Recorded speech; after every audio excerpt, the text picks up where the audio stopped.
जय हिंद, स्वागत है आपका आपके अपने यूट्यूब चैनल पर।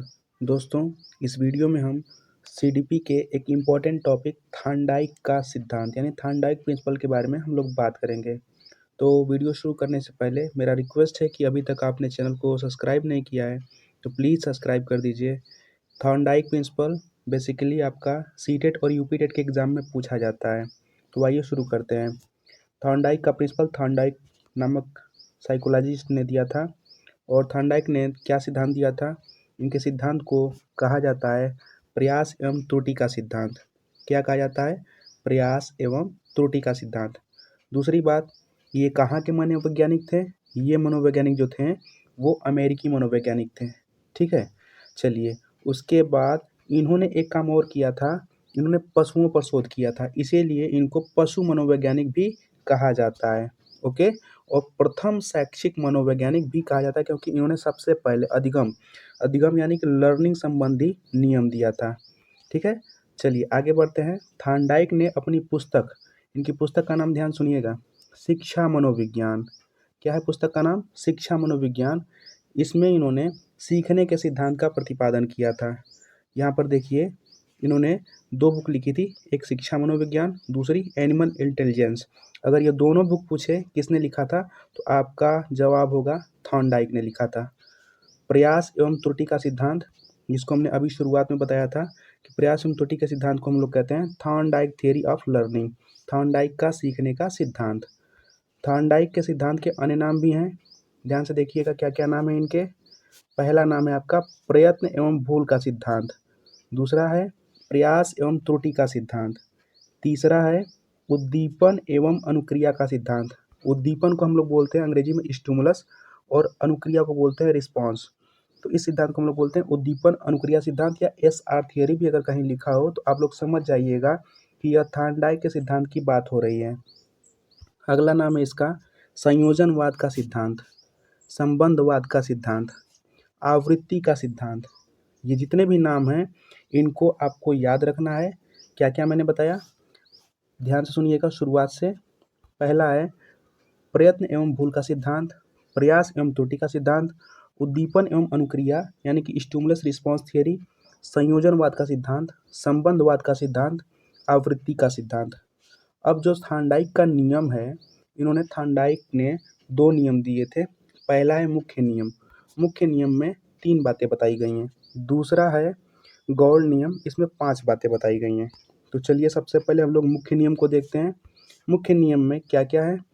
अभ्यास का नियम, तत्परता का नियम, प्रभाव एवं परिणाम का नियम।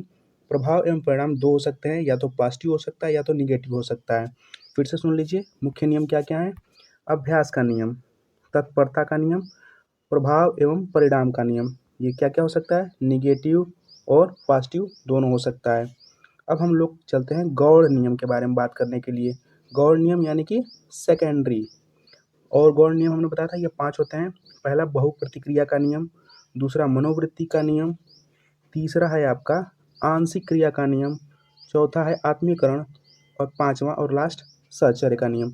तो यहाँ पर आप लोग ध्यान दीजिएगा कि सबसे इम्पोर्टेंट जो होता है, जो क्वेश्चन पेपर में आता है सीटेट और यूपीटेट के एग्जाम में, वो मुख्यतः मुख्य नियम से आधारित होता है कि इनमें से कौन सा मुख्य नियम नहीं है। 3 दे देगा, अभ्यास का नियम, तत्परता का नियम और प्रभाव का नियम, और एक कोई इनमें से उठा करके दे देगा गौड़ नियम से।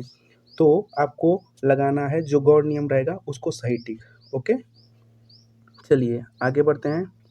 और एक चीज़ जान जाइएगा कि थॉर्नडाइक ने अपना प्रयोग बिल्ली पर किया था। और बिल्ली कैसी थी? भूखी बिल्ली थी। तो बिल्ली भूखी है तो वो अनुक्रियाकर्ता हो गई यानी कि रिस्पॉन्स हो गई।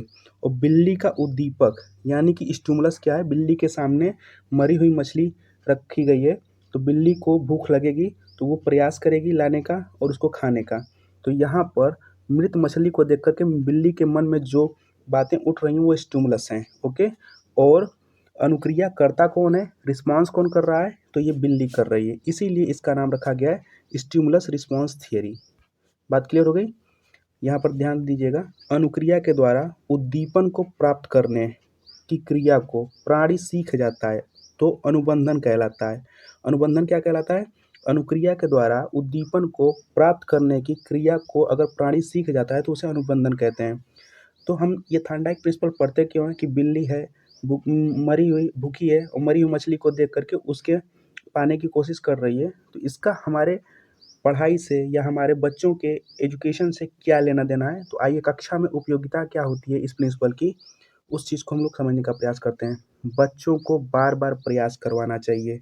बच्चे गलतियाँ करेंगे तो उसके बाद वो सीखेंगे। बच्चों में त्रुटि संभव है।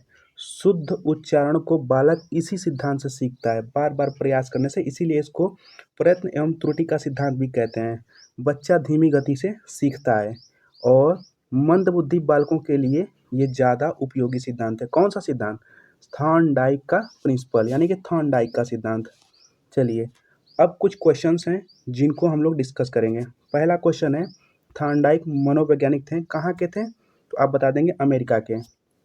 थॉर्नडाइक ने सीखने के मुख्य नियम दिए। मुख्य नियम हमने बताया था 3 है। पहला है अभ्यास, दूसरा है तत्परता और तीसरा है प्रभाव। ओके, अगला क्वेश्चन है, थॉर्नडाइक ने अपना प्रयोग किया था। तो हमने बताया थॉर्नडाइक ने अपना प्रयोग किस पर किया था? बिल्ली पर। वो बिल्ली कैसी थी? भूखी बिल्ली थी। अगला और लास्ट क्वेश्चन है, थॉर्नडाइक ने अपने बुद्धि का सिद्धांत दिया था। थॉर्नडाइक के बुद्धि के सिद्धांत को हम लोग कहते हैं बहुकारक सिद्धांत। तो अगर आपसे कोई पूछ दे कि बहुकारक सिद्धांत बुद्धि का किसने दिया था, तो आप बताएंगे थॉर्नडाइक ने। तो यहाँ पर यह वीडियो समाप्त होता है।